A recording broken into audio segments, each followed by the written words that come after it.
Meus irmãos, a paz do Senhor, segundo escreveu Mateus, capítulo 15, versículos do 21 ao 28. E partindo Jesus dali, foi para as partes de Tiro e de Sidom. E eis que uma mulher cananeia que saíra daquelas regiões, clamou dizendo: Senhor, filho de Davi, tem misericórdia de mim, que minha filha está miseravelmente endemoniada. Mas ele não lhe respondeu palavra. E os seus discípulos, chegando ao pé dele, rogaram-lhe, dizendo: despede-a, que vem gritando atrás de nós. E ele respondendo disse: eu não fui enviado senão as ovelhas perdidas da casa de Israel. Então chegou ela e adorou, dizendo: Senhor, socorre-me. Ele, porém, respondendo, disse: não é bom pegar o pão dos filhos e deitá-lo aos cachorrinhos. E ela disse: sim, Senhor, mas também os cachorrinhos comem das migalhas que caem da mesa dos seus senhores.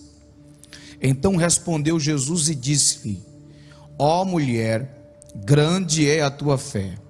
Ó mulher, grande é o que, meus irmãos? Grande é o que, meus irmãos? Seja feito para contigo como tu desejas. E desde aquela hora a sua filha ficou. Esse texto é muito conhecido da igreja.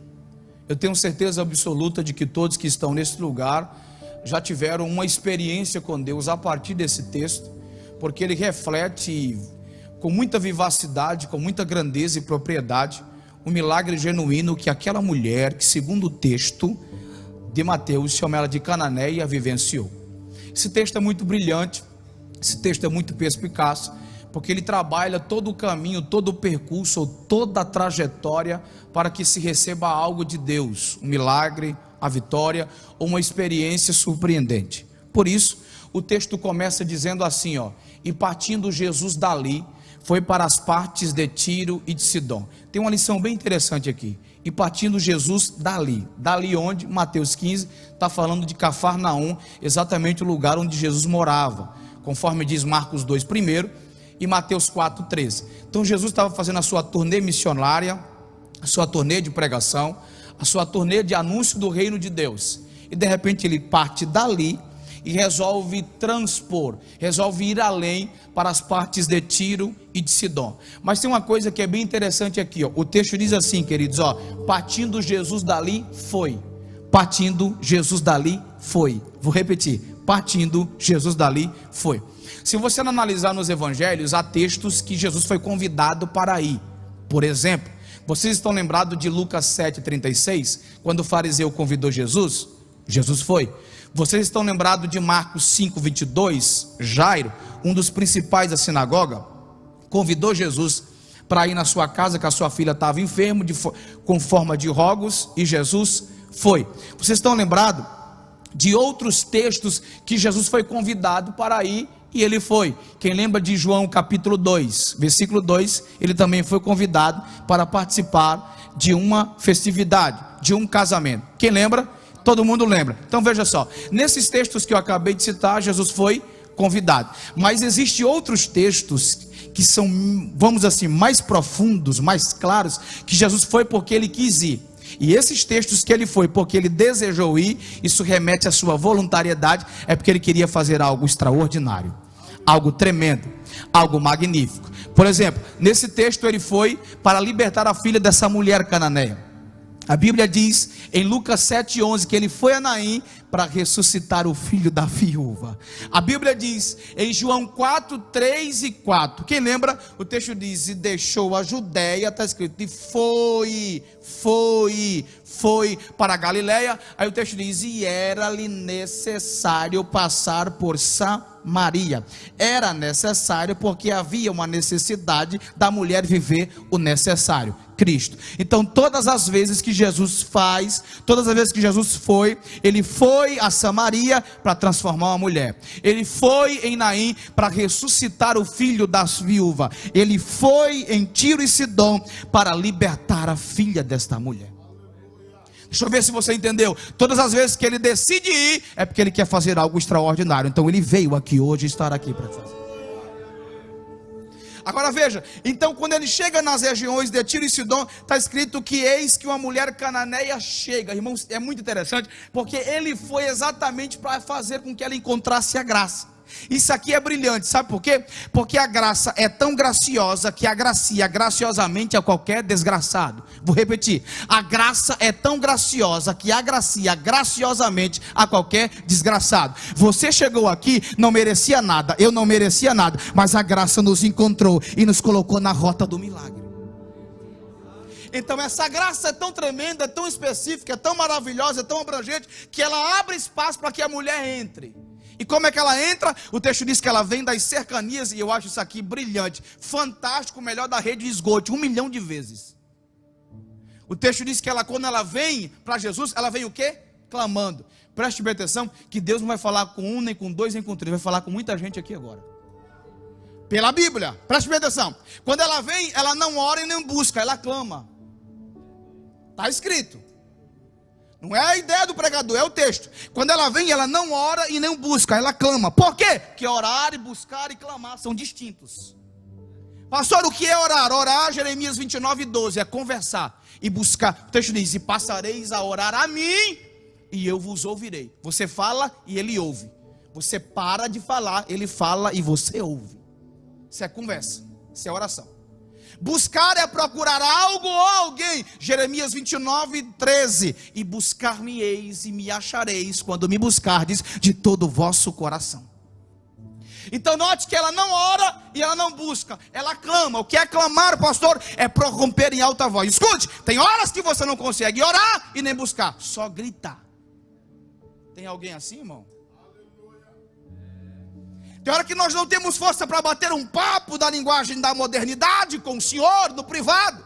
Tem hora que nós não temos força para procurar. Por quê? Porque as dores estão grandes. Como assim, pastor? Isso se encaixa perfeitamente na correlação de 2 Coríntios 7:5, quando Paulo disse, lutas por fora e temores, o medo por dentro. Essa mulher gritou porque a alma dela já estava gritando. Talvez você chegou aqui hoje porque a sua alma está gritando. Mas você veio ao lugar certo. O Senhor Jesus está nesse lugar. Você vai gritar aquele que consegue ouvir os sons, os tons da sua alma. Só Ele te conhece.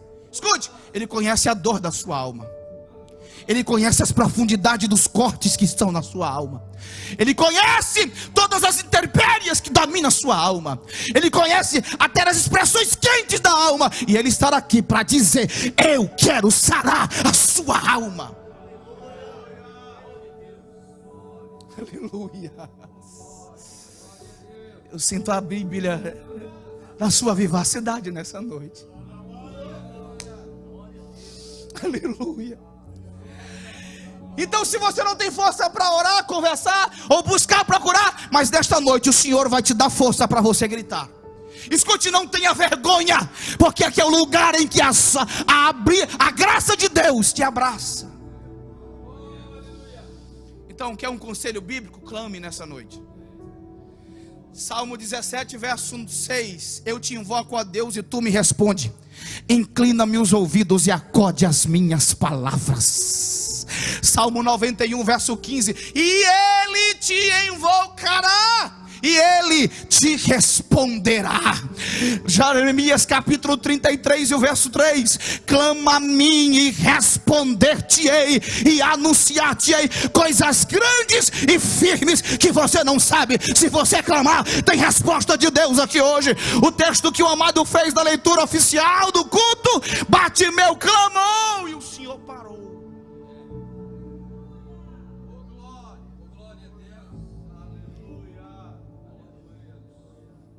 Eu não gosto muito disso não, mas hoje aqui vale, até porque é algo que está escrito. Dê um toque no vizinho assim, por gentileza. Diga assim, ó, clame.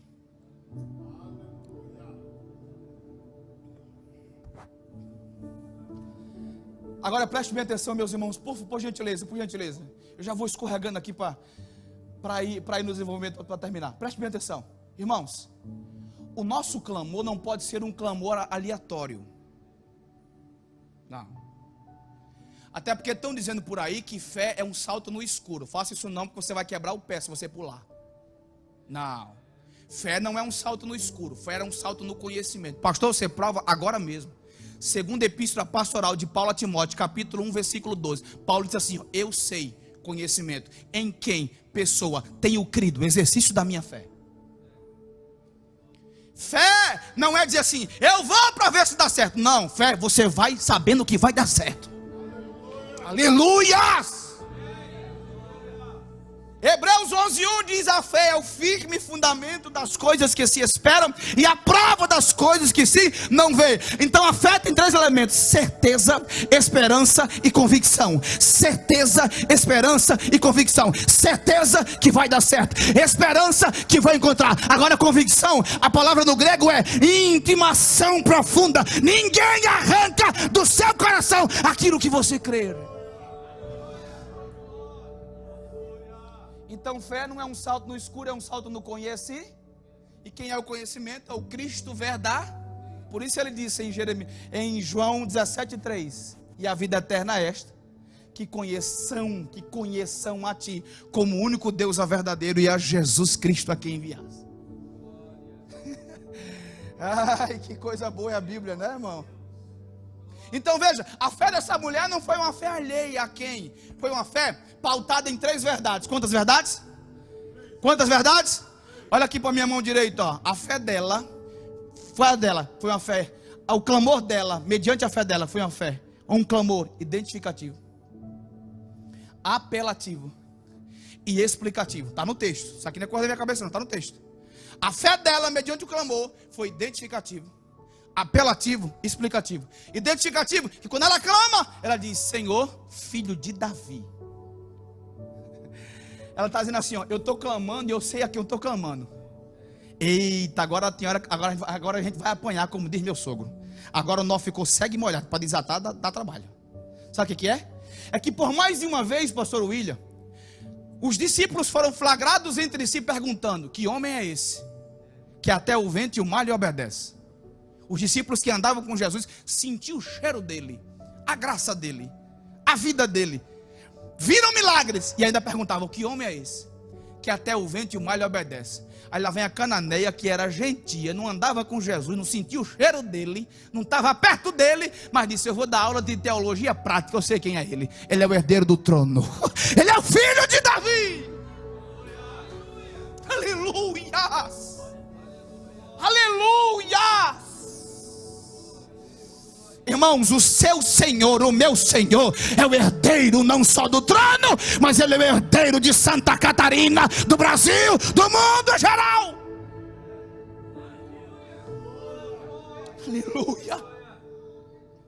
Segundo, o clamor dessa mulher foi um clamor apelativo. Por quê, pastor? Olha o que ela diz: Senhor, filho de Davi, tem misericórdia de quem? Tem misericórdia de quem? De mim. Oi, olha aqui para mim. Quem está com problema, é ela ou a filha? Quem está endemoniado, é ela ou a filha? Quem está com problema, quem estava com problema, é ela ou a filha? Mas olha que clamor, apelativo e empático. Sabe o que é isso? Empatia. Eita, vou falar um negocinho aqui, coisa que está faltando muito. O que é empatia? É sentir a dor do outro. Ah, eu vou falar, irmão. Vou. Mas tá, vou tomar até água para falar. Vou tomar de novo. Repara ver alguém cair em nosso meio.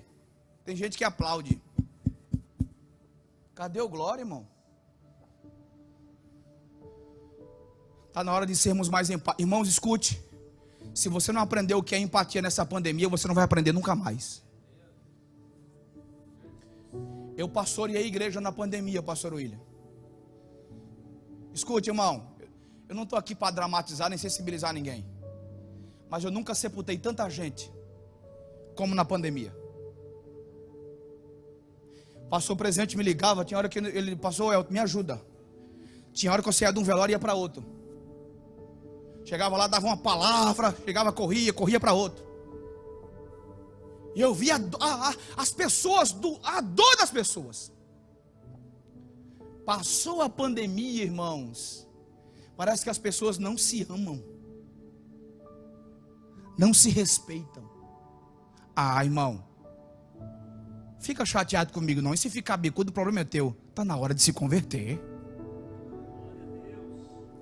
A filha dela não podia ir, então o que ela fez? Eu vou levar a sua dor, o seu problema até ele. E escute, sabe o que ela diz? Tem misericórdia de mim. Misericórdia, misericórdia, coração. Sabe o que ela está dizendo? Senhor, olha para mim com teu olhar de dentro. Aleluia.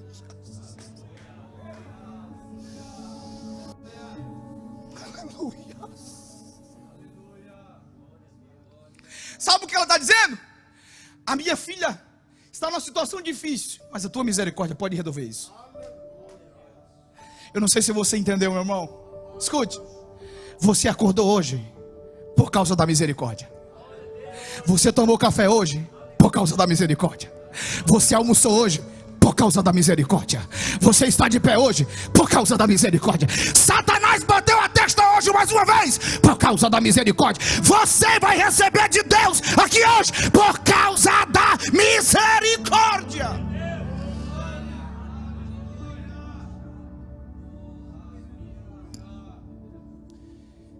E sabe o que eu aprendi na Bíblia, irmão? É que misericórdia nunca atua no singular, é sempre no plural. Já viu aquele pregador que diz assim: a Bíblia se renova a cada manhã? Não é assim que está escrito, não. A Bíblia não precisa de renovação. O que diz que se renova é misericórdia. Vamos para lá? Senão é só a palavra do pastor. Vamos para a Bíblia.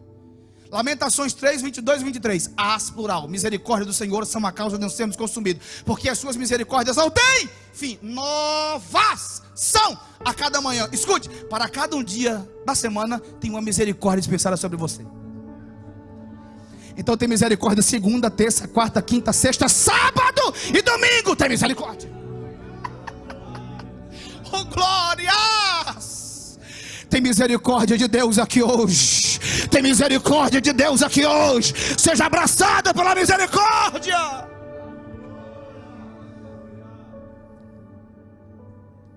Terceiro, o seu clamor foi explicativo. Por quê? Filho de Davi, identificação. Tem misericórdia de mim, apelativo empático. Aí diz assim, que a minha filha está, escute, irmão, minha filha está miseravelmente endemoniada. A flexão do verbo estar significa um presente continuado. Sabe o que ela está dizendo? Jesus, a minha filha não estava, ou estará, faz tempo que ela é dominada horrivelmente, ao ponto dela ficar miseravelmente. Então não precisa ser um teólogo extraordinário para descobrir o que é miseravelmente. É só separar as palavras. É uma miséria que está controlando a sua.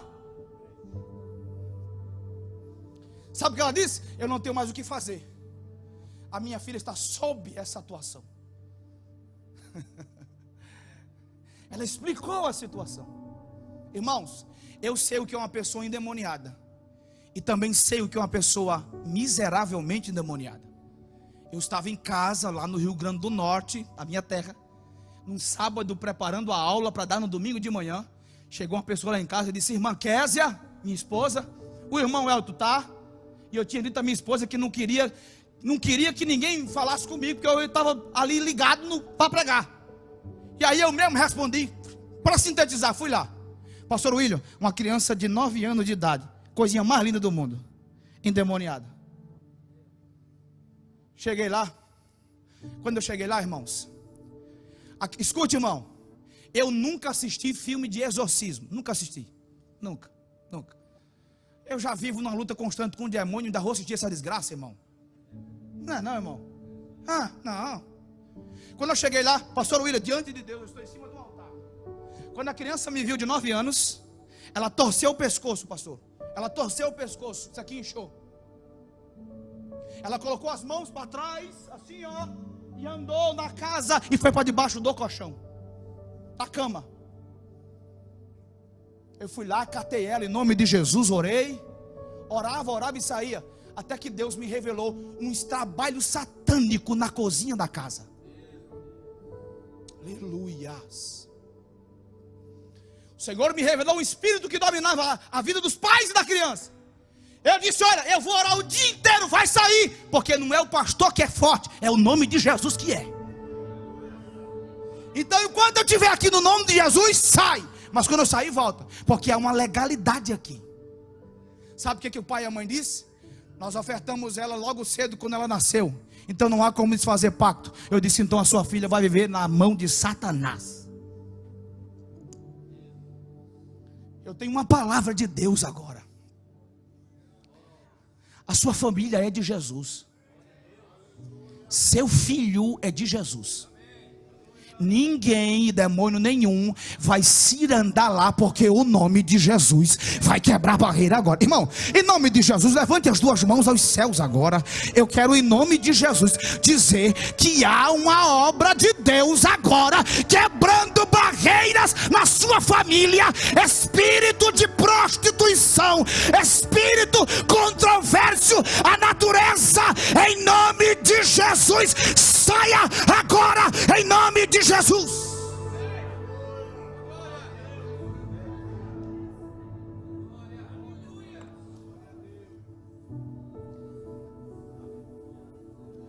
Ela clamou sim ou não? Ela clamou sim ou não? Agora escute, para terminar, eu vou jogar o texto para cima, eu vou dar uma tapa nele. Aí tu segura com a mão e a boca aberta, entendesse?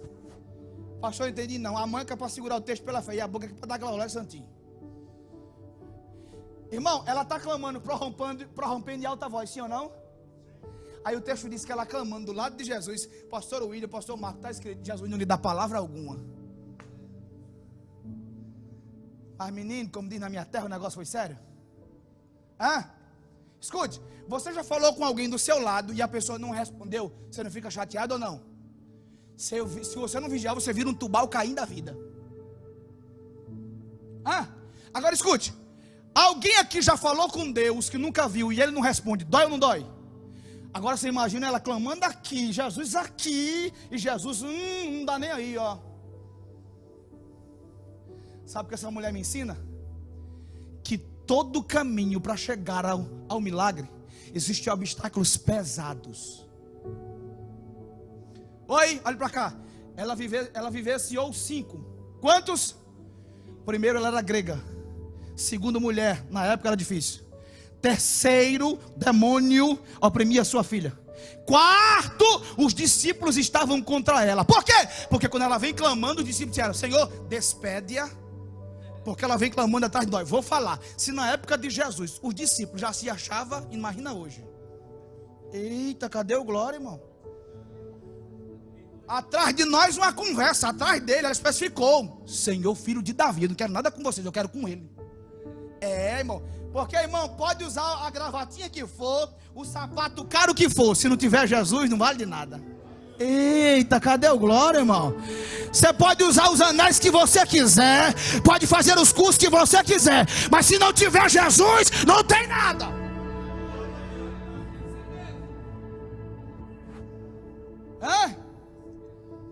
Escute, irmão. Sabe que é uma coisa linda? É o silêncio de Deus. Dói, mas é bom. É sério, pastor? Estou falando para tu. Todo mundo conhece aqui imã de geladeira? Hein? Todo mundo? Todo mundo, né? Pronto. O silêncio de Deus é igual a imã de geladeira. O que é? Quanto mais ele fica silêncio, mais você se aproxima para ouvir ele falar. Porque coisa boa é a voz de Deus.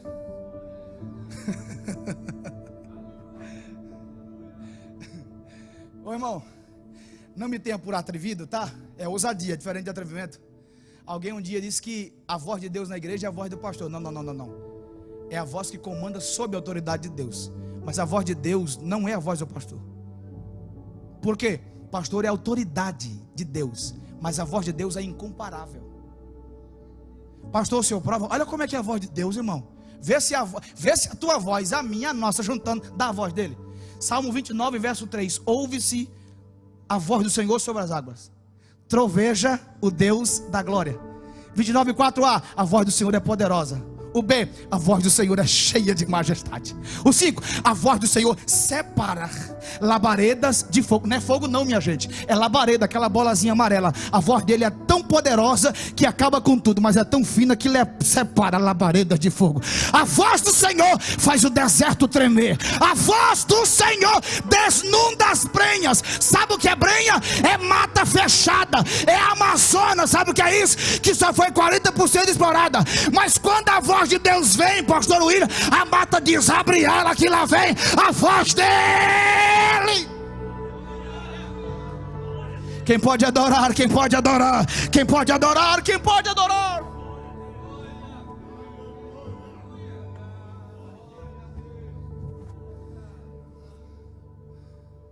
A voz do Senhor vai quebrar situações aqui hoje na tua vida. Amém? Então escute. Ele está em silêncio, mas ela continua em atividade. Sabe o que é isso? É porque tem crente, irmão, que não pode passar nadinha, que já diz: Jesus está de mal de mim. É assim? Não, mano. Você vai observar pelo texto que a musculatura da fé dessa mulher não enfraqueceu. Ela não mudou o ângulo da sua fé. Ela permaneceu consistente, estável e inviolável a sua fé. Sabe o que Jesus estava dizendo? Eu vou ficar calado aqui, para ver até onde ela vai.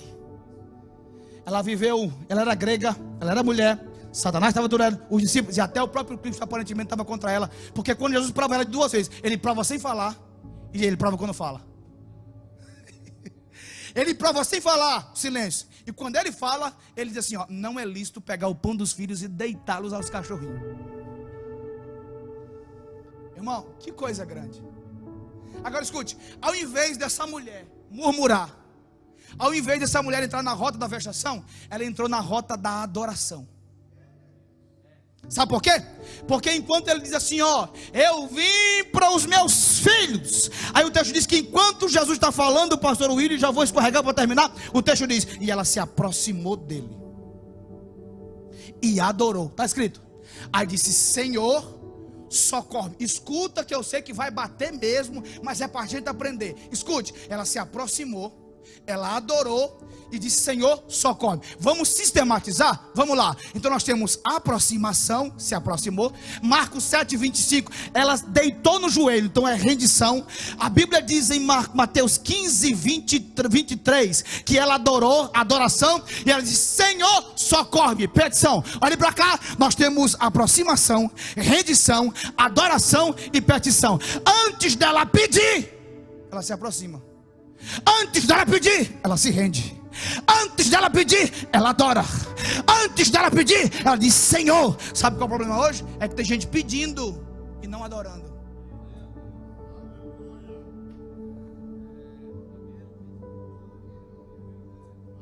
Sabe qual é a mentalidade dos crentes hoje? Vou falar, irmão. Se ficar chateado, o problema é teu.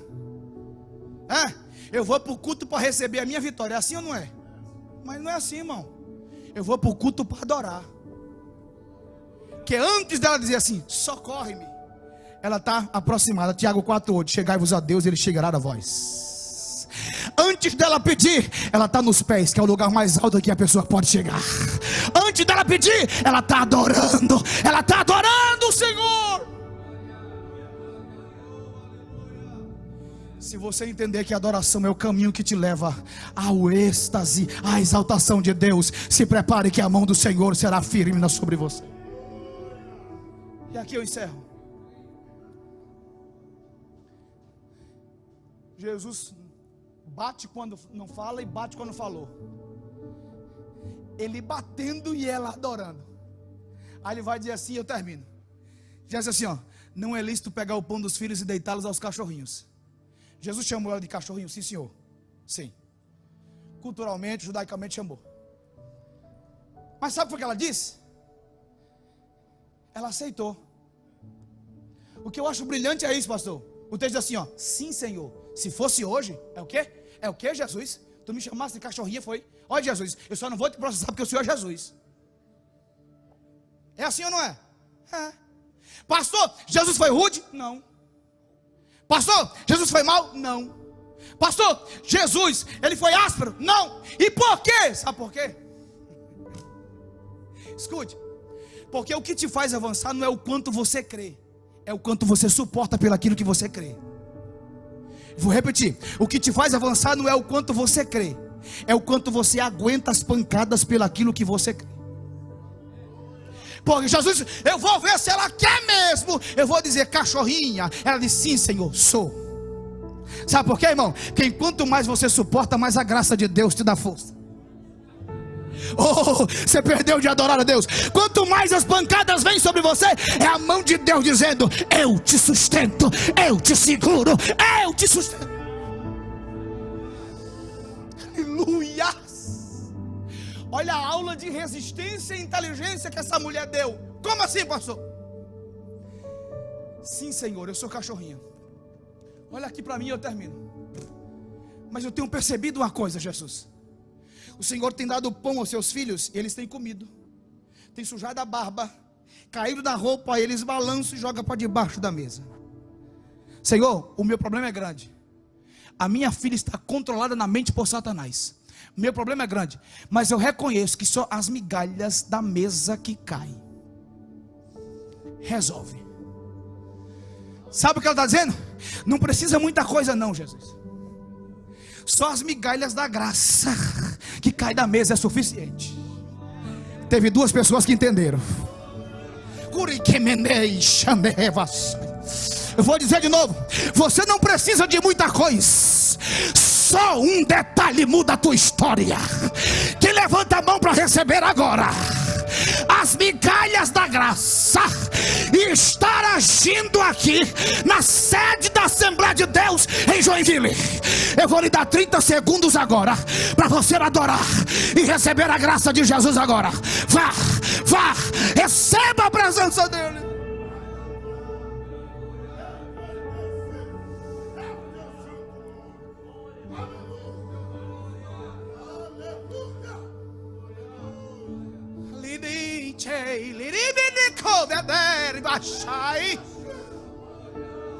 Estou sentindo uma comunhão com o Espírito de Deus agora. Sustente as mãos, eu estou sentindo uma graça de Deus. Jesus vai começar a encher a casa agora. Agora, onde houver uma mão erguida lá em cima, Jesus, mas encha agora, Jesus.